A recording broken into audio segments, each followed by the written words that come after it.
Oliver Twist Chapter 9, containing further particulars concerning the pleasant old gentleman and his hopeful pupils. It was late next morning when Oliver awoke from a sound, long sleep. There was no other person in the room but the old Jew, who was boiling some coffee in a saucepan for breakfast and whistling softly to himself as he stirred it round and round with an iron spoon.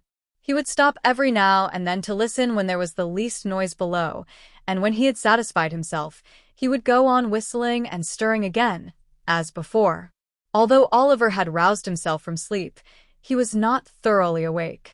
There is a drowsy state between sleeping and waking when you dream more in 5 minutes with your eyes half open and yourself half conscious of everything that is passing around you than you would in 5 nights with your eyes fast closed and your senses wrapped in perfect unconsciousness. At such time, a mortal knows just enough of what his mind is doing to form some glimmering conception of its mighty powers, its bounding from earth and spurning time and space when freed from the restraint of its corporeal associate. Oliver was precisely in this condition. He saw the Jew with his half-closed eyes, heard his low whistling, and recognized the sound of the spoon grating against the saucepan's sides, and yet the selfsame senses were mentally engaged, at the same time, in busy action with almost everybody he had ever known. When the coffee was done, the Jew drew the saucepan to the hob. Standing, then, in an irresolute attitude for a few minutes, as if he did not well know how to employ himself, he turned round and looked at Oliver and called him by his name. He did not answer, and was to all appearances asleep. After satisfying himself upon this head, the Jew stepped gently to the door, which he fastened. He then drew forth, as it seemed to Oliver, from some trap in the floor, a small box, which he placed carefully on the table. His eyes glistened as he raised the lid and looked in. Dragging an old chair to the table, he sat down and took from it a magnificent gold watch, sparkling with jewels. "Aha," said the Jew, shrugging up his shoulders and distorting every feature with a hideous grin. "Clever dogs. Clever dogs. Staunch to the last. Never told the old parson where they were. Never poached upon old Fagin. And why should they? It wouldn't have loosened the knot, or kept the drop up a minute longer. No, no, no. Fine fellows. Fine fellows." With these and other muttered reflections of the like nature, the Jew once more deposited the watch in its place of safety. At least half a dozen more were severally drawn forth from the same box and surveyed with equal pleasure, besides rings, brooches, bracelets, and other articles of jewelry, of such magnificent materials and costly workmanship that Oliver had no idea, even of their names. Having replaced these trinkets, the Jew took out another, so small that it lay in the palm of his hand. There seemed to be some very minute inscription on it, for the Jew laid it flat upon the table, and shading it with his hand, pored over it, long and earnestly. At length he put it down, as if despairing of success, and, leaning back in his chair, muttered, "What a fine thing capital punishment is! Dead men never repent. Dead men never bring awkward stories to light. It's a fine thing for the trade. 5 of 'em strung up in a row, and none left to play booty, or turn white-livered." As the Jew uttered these words, his bright dark eyes, which had been staring vacantly before him, fell on Oliver's face. The boy's eyes were fixed on his in mute curiosity, and although the recognition was only for an instant, for the briefest space of time that can possibly be conceived, it was enough to show the old man that he had been observed. He closed the lid of the box with a loud crash, and, laying his hand on a bread knife which was on the table, started furiously up. He trembled very much though, for, even in his terror, Oliver could see that the knife quivered in the air. "What's that?" said the Jew. "What do you watch me for? Why are you awake? What have you seen? Speak out, boy. Quick, quick. For your life." "I wasn't able to sleep any longer, sir," replied Oliver meekly. "I am very sorry if I have disturbed you, sir." "You were not awake an hour ago," said the Jew, scowling fiercely on the boy. "No." "No, indeed," replied Oliver. "Are you sure?" cried the Jew, with a still fiercer look than before, and a threatening attitude. "Upon my word I was not, sir," replied Oliver earnestly. I was not, indeed, sir. Tush, tush, my dear, said the Jew, abruptly resuming his old manner and playing with the knife a little before he laid it down, as if to induce the belief that he had caught it up in mere sport. Of course I know that, my dear. I only tried to frighten you. You're a brave boy. Ha, ha. You're a brave boy, Oliver. The Jew rubbed his hands with a chuckle, but glanced uneasily at the box, notwithstanding. Did you see any of these pretty things, my dear? Said the Jew, laying his hand upon it after a short pause. Yes, sir, replied Oliver. Ah, said the Jew, turning rather pale. They're mine, Oliver, my little property. All I have to live upon in my old age. The folks call me a miser, my dear. Only a miser. That's all. Oliver thought the old gentleman must be a decided miser to live in such a dirty place, with so many watches, but, thinking that perhaps his fondness for the Dodger and the other boys cost him a good deal of money, he only cast a deferential look at the Jew and asked if he might get up. Certainly, my dear, certainly, replied the old gentleman. Stay. There's a pitcher of water in the corner by the door. Bring it here, and I'll give you a basin to wash in, my dear. Oliver got up, walked across the room, and stooped for an instant to raise the pitcher. When he turned his head, the box was gone.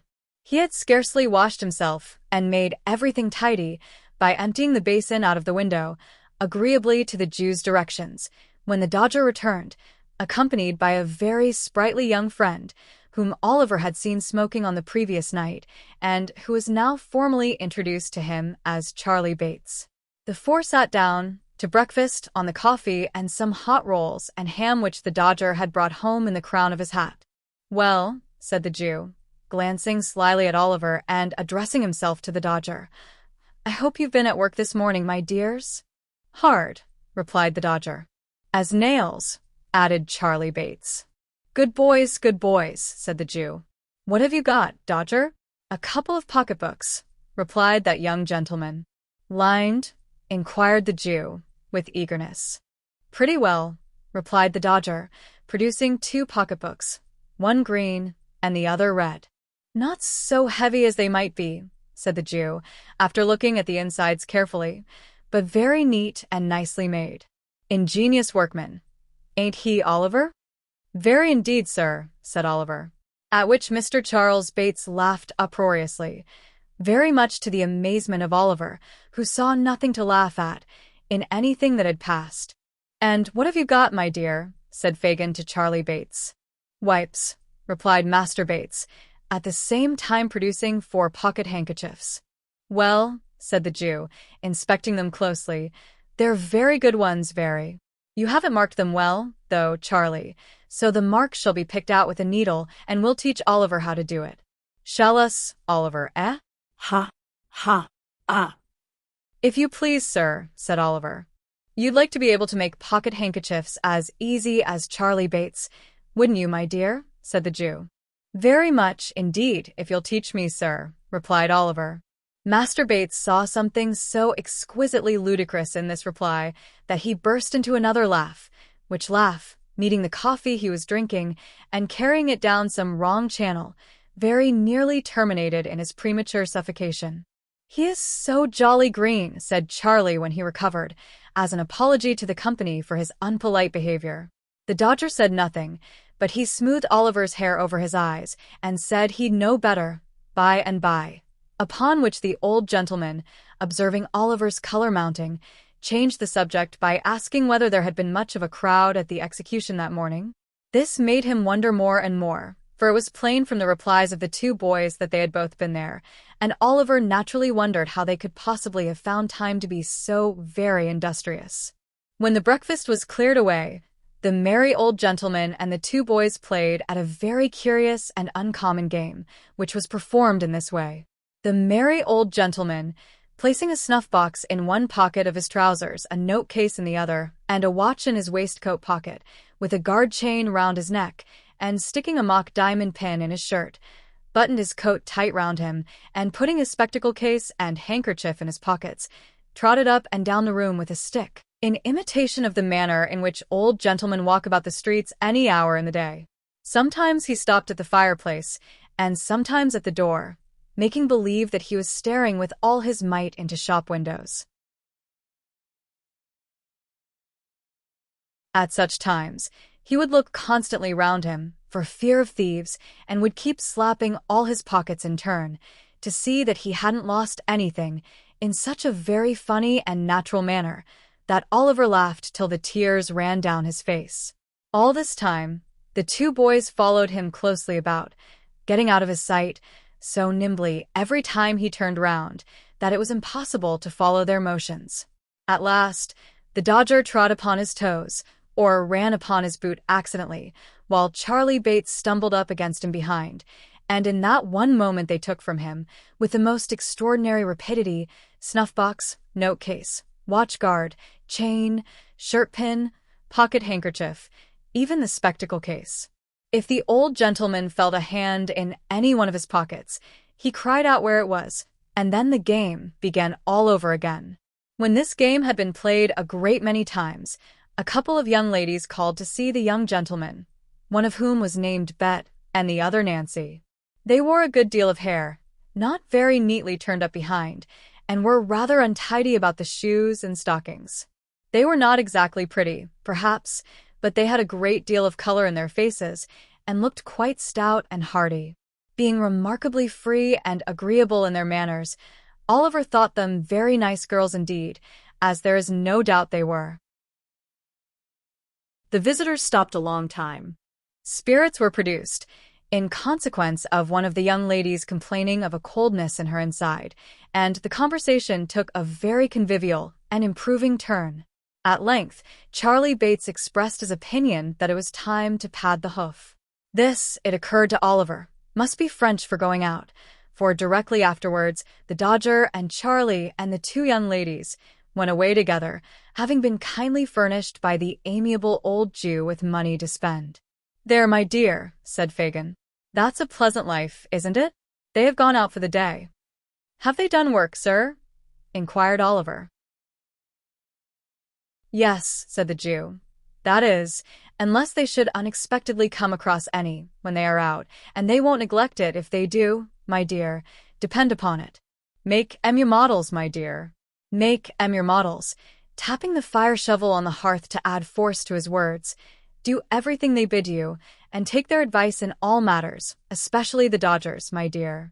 He'll be a great man himself, and will make you one too, if you take pattern by him.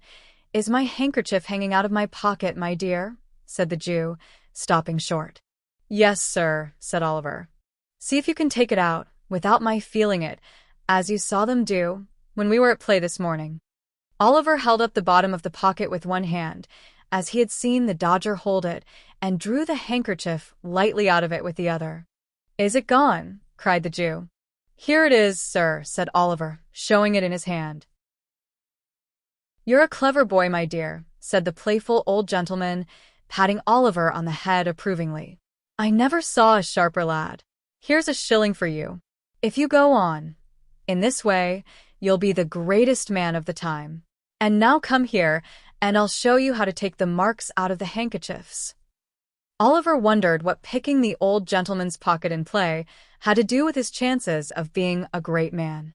But, thinking that the Jew, being so much his senior, must know best, he followed him quietly to the table and was soon deeply involved in his new study.